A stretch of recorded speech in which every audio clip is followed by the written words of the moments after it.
For years, climate change, poverty, war, and oppression have been slowly tearing the world apart. But what finally crushes humanity is a sudden, coordinated strike on every major city that wipes out the power grid in one night. As the world goes dark, chaos spreads, and people begin dying in terrifying numbers. Scientists call this catastrophe the break. At first, the men march out to fight, giving everything they have, no matter how much they bleed. But even with all their effort and sacrifice, they lose.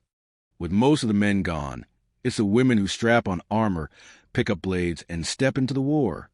In the dead of night, Mary leads a squad of female soldiers toward the front lines. Flares shoot into the sky, casting harsh red light over ruined ground, and a horrifying screech echoes from somewhere out in the darkness. The soldiers spread into formation, shouting a war cry that's half courage, half desperation. Then the monsters arrive. Massive, twisted creatures called breakers charge out of the shadows, and Mary's unit rushes forward to meet them in a brutal fight for survival. 15 years after that first breaker assault, Mary's husband, John, is at home teaching their daughter, Willa, about what happened to the world. He explains that the breakers weren't invaders from space, but something that had always been on Earth, hidden behind a barrier known as the Stitch. When humans melted the polar ice and wiped out the forest, they damaged the Stitch, and the breakers flooded out into the open. Willa grows bored of the technical explanations and keeps interrupting, so John changes tactics. He distracts her with the legend of Kodiak, a mythical warrior who supposedly killed 100 breakers with a single swing of his axe. Mary tells Willa stories as well, but hers are gentler. She describes the world as it used to be, full of bright flowers and wild animals that Willa never got the chance to see with her own eyes. Later that day, the walls begin to tremble as distant explosions shake the city. Military vehicles thunder past the building, and loudspeakers blare an evacuation order. Inside their small apartment, Mary and John are trying to make Willa's birthday special amid the chaos. She has a handmade cake and 2 simple gifts: a warm hat knitted by Mary, and a stuffed dog sewn by a neighbor who donates his earnings to war veterans. Their quiet celebration is cut short by frantic pounding on the door. A soldier shouts that they need to evacuate immediately. While Willa hurriedly packs her favorite things, John tries to gather their essentials, but old war injuries make it hard for him to move quickly. Mary steps in to help him, and the two talk while they grab their gear.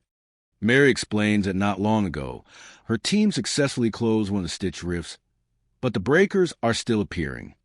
She believes that sealing one Stitch just forces another to open somewhere else. They compare scars, teasing each other softly, then share a tender moment and a kiss as Willa watches, quietly emotional. When the power finally cuts out, plunging the building into darkness, Willa rushes into their arms in fright. After that, Mary heads off to rejoin her unit, while John and Willa are loaded onto a transport truck with the other civilians. One of the soldiers notices the scars on John's body and becomes suspicious, asking if he was ever infected. John promises that if he shows even the slightest sign of turning into something else, he'll end his own life before he becomes a danger to anyone. Not far away, breakers are already tearing through the area, explosions lighting up the sky. Inside the rolling truck, soldiers describe the horrors of breaker infection, how the poison twists a human body into something inhuman. Those infected are called hybrids, part human, part monster. Terrified, Willa changes the subject and brings up Kodiak again. Everyone has heard a different version of the story. Some say Kodiak killed 300 breakers. Others insist he had a trained bear fighting at his side. Willa asks which version is true, and a woman named Janet tells her that the details don't matter. What matters is the hope the story gives them. Then Janet leans back and dozes off. Moments later, the truck is rattled by gunfire and agonized screams. Willa bolts upright as John pulls her close, telling her to stay absolutely quiet. The civilians stare at each other in panic as the sounds of battle rage outside, soldiers firing, breakers roaring, metal tearing. The soldier guarding them yells for everyone to remain in the truck, then jumps out to join the fight. Soon, a massive breaker approaches the vehicle. The people huddle in the dark, sure they're about to die. But the monster keeps moving, ignoring the truck as it lumbers past. Their relief doesn't last. A huge claw suddenly punches through the metal wall and impales a woman, dragging her screaming out into the night. The survivors panic and scramble out of the truck, trying to escape before they're all picked off. John and Willa are forced back by another breaker blocking their path. A soldier opens fire to draw the creature's attention, but a second monster grabs her instead. As the two beasts tussle over their prey, John seizes a distraction and yells for Willa to drop down. They both fall to the ground and roll under a nearby truck, listening to the carnage all around them as bodies are ripped apart. When one of the breakers starts shaking the truck they're hiding under, they're forced to make another run for it. They sprint across the chaos and dive beneath a different vehicle, where a terrified mother is already hiding with her small child. Then a breaker reaches under the truck and grabs the child by the leg, dragging them out. The mother rushes after her kid, screaming and clawing at the monster's arm. Willa sobs as another breaker crouches down, trying to peer under the truck. Just before it spots them, a soldier opens fire nearby, drawing its attention. The monster leaps away to attack the soldier, and after a brief, brutal struggle, the woman manages to sever its head with a sword. She kicks the twitching head away, and then kneels down to check on the people under the truck. It's Mary. She orders John and Willa to come out, and Willa recoils at the sight of the decapitated breaker body still writhing on the ground. Mary tells her troops to clear the road and escort the survivors into the forest, which offers better cover than the open highway. As the group retreats, Willa can't help noticing the trail of corpses and severely injured people left behind. An elderly man collapses, already showing signs of infection. A soldier kneels beside him and gently promises to stay until the very end. Within minutes, the man's eyes begin to bleed and dark veins snake across his skin. When it's clear he's become a hybrid, the soldier quietly shoots him. Once they reach the tree line, John notices blood splattered across Mary's face and worries she might be hurt, but she confirms it's someone else's, and she's uninjured. Then more monstrous roars echo from deeper in the forest. Mary tells Willa that she has to stay and fight, and that John must keep moving with her daughter and the other civilians. Willa breaks down, begging her mother not to leave her, but Mary won't budge. She orders everyone to keep going, and John has no choice but to drag his crying daughter away while the soldiers regroup and charge back toward the sound of the approaching breakers. By morning, John and Willa finally emerge from the forest and reach the coast. John leads her to a small boat hidden under a tarp, something he and Mary used to take out for peaceful fishing trips before the world fell apart. Screams and breaker roars still drift out of the trees behind them, and Willa insists they should take some of the other survivors with them. John shakes his head and says the boat is too small. If they overload it, no one will make it. At that moment, a man named Kevin approaches, eyeing the boat. He asks if it belongs to them, and John lies, saying they're just scavenging for supplies. Kevin pulls a gun, calls him out on a lie, and demands to be taken along. John calmly explains that the boat doesn't have any fuel, and that he needs to return to a nearby vehicle to siphon gas. Kevin forces John at gunpoint to lead the way. John tells Willa to stay at the shore and wait for him, no matter how long it takes. He walks up the road with Kevin behind him, the barrel of the gun digging into his back. John reaches for his pocket, pretending to grab his keys, but instead, he pulls out a concealed knife. Back on the shoreline, Willa grows increasingly anxious. Every distant boom from the forest makes her flinch. The wind carries a faint echo of more screams, and the longer her father is gone, the more certain she becomes that something terrible has happened. When John finally returns alone, he tells her that Kevin took off and disappeared into the woods. With no time to waste, they board the boat and set off, leaving the burning mainland behind. After hours on the water, a small island comes into view. They land there and decide to make it their new home. A year passes. John and Willa are still surviving on the island, completely cut off from everyone else. Willa sits on a rocky hilltop with a pair of binoculars, watching distant flashes and explosions on the skyline. where the mainland meets the horizon. Battles continue out there night after night. When a lone bird flies overhead, Willa carefully makes her way down a steep cliff to a ledge where its nest rests. She takes a few eggs for food, but deliberately leaves at least one behind, remembering the rules her father taught her. Back at their makeshift cabin, John is splitting logs when Willa returns. He asks about the traps, and she tells him there were no animals caught that day. John frowns, worried because Willa is still growing and needs protein. She proudly reveals the eggs, pleased with her own resourcefulness. But John scolds her for risking her life on the cliffs when they don't absolutely have to. Trying to prove she's stronger than he thinks, Willa insists she should be allowed to chop wood as well. She claims she's as good with an axe as Kodiak himself. Amused, John hands her a wooden practice sword and tells her to show him what she's learned. She charges at him, striking with all her might, but John easily blocks every blow. With a simple push, he sends her stumbling back and tells her she still needs more training. When he turns his back, she tries to catch him off guard with a surprise attack. He anticipates this too, blocks again, and her wooden sword snaps in half against his arm. That night, over a simple dinner, Willa asks for another Kodiak story. John tells her about how Kodiak searched for the perfect materials to forge his legendary axe. Metal strong enough to hack through break or bone, and a handle that wouldn't break under their weight.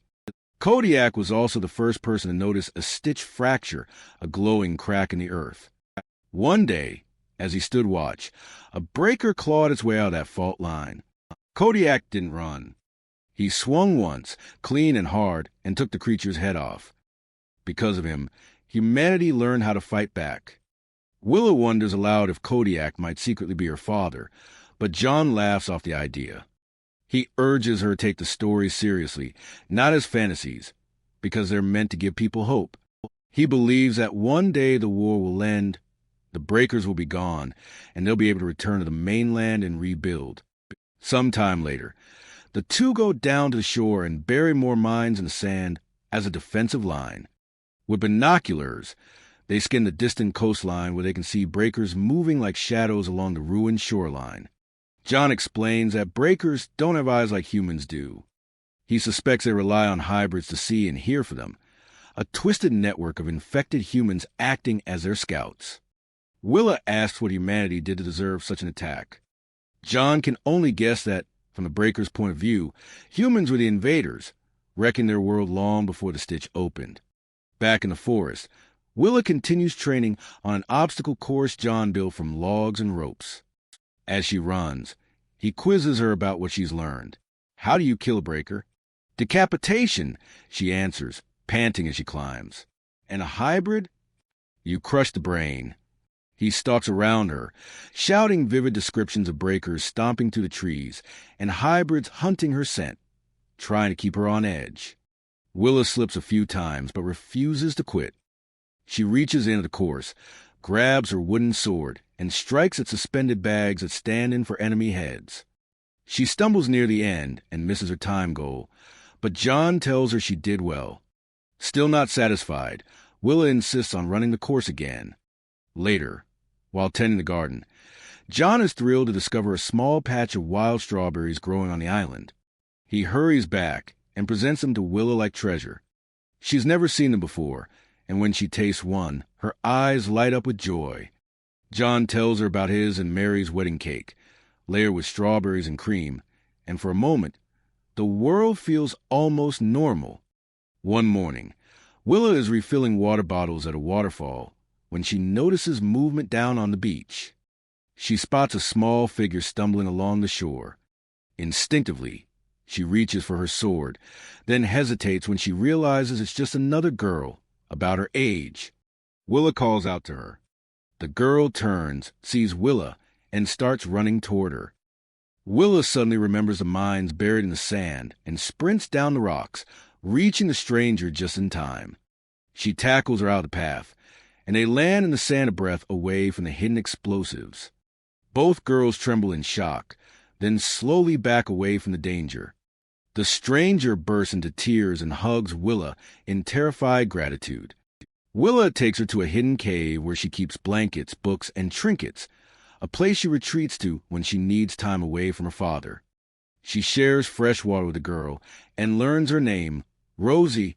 Willa notices a cut on Rosie's forehead. Rosie explains that she hit her head on the boat during a storm. Her family had been trying to sail to her grandmother's coastal village when breakers attacked their vessel. Rosie is the only one who survived. Willa gives her something to eat and says she has to go, but the frightened girl begs her not to leave. Willa stays a little longer, then eventually heads back through the woods. On the way, she hears soft footsteps behind her. She turns and sees her mother. Mary appears out of nowhere, wraps Willa in a fierce hug, and starts dragging her away, telling her they need to leave John and rejoin the war. Willa struggles and begs to know what's happening. Then blood begins to pour from Mary's eyes, and she starts to change. Willa screams and jolts awake in the cave. Rosie is still asleep beside her. Realizing it was just a nightmare, Willa gently leaves her stuffed dog as comfort and rushes back home. She bursts in the cabin and John spins around with a gun in his hands, prepared to shoot. When he recognizes her, he lowers the weapon and scolds her for being gone all day without a word. Willa apologizes but keeps Rosie a secret. She notices the gun is the same one Kevin had, and John admits he took it from him. He hints that he left Kevin behind in a bad situation, with no real chance of survival. Willa asks if all men are dangerous. John shakes his head and says not all men are bad, and women can become hybrids too. It's just rarer. She then asks if he'd kill a regular, uninfected human. John answers honestly. If someone threatened Willa or Mary, he wouldn't hesitate. That night, once John is asleep, Willa sneaks food and water into a bag and slips out to meet Rosie in the cave again. Rosie is full of questions about Willa's life, and Willa pretends she lives alone on the island so she won't have to explain her father. She shows Rosie a picture book filled with images of pre-war animals and landscapes. Some creatures are so strange that neither of them can recognize them. Rosie breaks down in tears, missing her family. To distract her, Willa starts talking about Kodiak again. Rosie scoffs and says if Kodiak were still alive, he'd be out there winning the war already. Willa replies that even heroes need help and launches into another story. Kodiak assembling a squad of fighters for a brutal battle. In the middle of that fight, one of the soldiers began twisting and transforming, revealing the first hybrid anyone had ever seen. Bullets did nothing to stop it.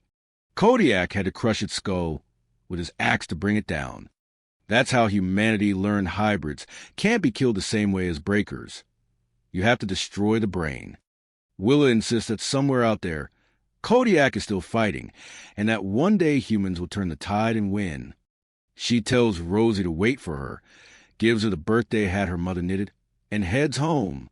The next day, training continues as usual. Willa successfully completes the obstacle course and then spars with John while he pretends to be a hybrid opponent. They circle each other, dodging and striking between the trees. Willa hides behind a trunk, hoping to ambush him when he gets close. Suddenly, John goes quiet and Willa hears a strange thump. She peers around the tree and sees John collapse on the ground. She rushes to him, splashes water on his face, and eventually manages to revive him. Supporting most of his weight with her shoulder, she helps him back to the cabin. There, she finally notices how thin he's become and realizes he hasn't been eating his share, so that she can have more. John insists they need to ration everything carefully until Mary returns, but Willa feels trapped on the island. She wants to fight alongside the women on the mainland, not just sit and wait. John loses his temper and reminds her that he spent 5 years in the war, and that Mary is still out there risking her life. That is not nothing. To show that he does trust her strength, John hands Willa his old real sword, the same blade he carried in battle. The following day, Willa pretends she's heading out to check the traps again, but instead, she runs straight to the cave. When she arrives, Rosie is gone. Willa's belongings are shredded, and the air feels wrong. Something moves in the shadows. Willa follows, heart pounding, until she comes face to face with what Rosie has become, a snarling, twisted hybrid. Rosie's body is warped and monstrous, yet parts of her small frame are still recognizable. The hybrid shrieks and charges. Willa turns and runs, tearing through the wet stone of the cave until she slips in a shallow pool and falls. The hybrid pounces and is just about to tear her apart when gunshots crack through the cave. John has arrived. He empties a magazine into the creature, but the bullets barely slow it down. Dropping the gun, he draws his sword and wades into close combat. After a vicious struggle, John manages to drive the blade deep into the hybrid's head, finally killing it. Willa collapses into his arms, sobbing. John hugs her for only a moment before telling her they have to move now. The hybrid will have alerted the breakers, and it's only a matter of time before the monsters come for the island. They grab what they can carry and start toward the far side of the island where their boat is hidden. They pause briefly in the forest to rest. Willa asks John to tell her something from before the war. He admits that there were already whispers of strange attacks on remote villages back then, but nobody in the cities took them seriously. Life in the urban center stayed bright and busy. He and Mary were newly married and blissfully happy, especially when Mary discovered she was pregnant with Willa. Their quiet moment is cut short by the distant booms of explosions. The breakers are here. They push themselves to run faster, but their path is blocked by a deep fissure cutting across the ground. A fallen tree lies across it like a makeshift bridge. Willa carefully walks along the trunk and makes it to the other side. John is just about to follow when Rosie's brother, now also a hybrid, bursts from the trees and tackles him. John shouts for Willa to stay back, but she refuses. She balances her way back across the trunk and yanks the hybrid off her father. Drawing her sword, she slices through the creature's neck and severs its head. But the body doesn't stop. It staggers forward headless, still attacking blindly. It slams into Willa and knocks her backward onto the log over the fissure. She struggles to hold on, feet scraping for purchase. John rushes in, stomping down hard on the hybrid's head, crushing the remaining brain matter. The body finally goes limp and tumbles into the crack below. After catching their breath, John and Willa cross the fissure again and continue toward the shore. Deeper in the woods, John suddenly collapses for a second time. As he struggles to sit up, another hybrid appears, Rosie's father, now fully turned. Willa wants to run, but John can barely move. She realizes she can't drag him and flee at the same time. Gripping her sword, she steps in front of her father and focuses on everything he's taught her. When the hybrid lunges, she dodges and swings upward, slicing through the top of its skull. The brain spills out and the monster collapses. Willa helps John to his feet and supports him as they make their way to the beach. When they finally reach the boat, John sits down heavily, panting. He tells Willa the truth. During the fight with Rosie's hybrid brother, he was scratched, and the infection has taken hold. Willa breaks down again, sobbing that she can't do this without him. John speaks softly, reminding her that she's her mother's daughter and a warrior in her own right. He tells her she has to live, to keep going, and to survive. He orders her to take the boat and leave him behind before he turns into something that would hurt her. Willa cuts the rope holding the boat in place and tries to push it toward the water, but it only slides a short distance before getting stuck in sand. She throws her whole weight against it, but she isn't strong enough to move it alone. John's eyes begin to bleed. Time is almost up. Instead of giving up, Willa turns back, pulls her sword, and stands beside her father, ready to face whatever comes, even if it means dying together. At that same moment, multiple boats appear just offshore. Mary stands at the bow of one of them, armored and armed, leading a squad of hardened soldiers. The breakers are already thundering down the hills toward the beach, the ground trembling under their footsteps. Mary jumps into the surf and rushes to her family. Willa, John, and Mary all raise their weapons side by side, preparing for one last stand as the monsters close in. Make sure to subscribe and turn on notifications so you can watch more videos like this. Thanks for watching.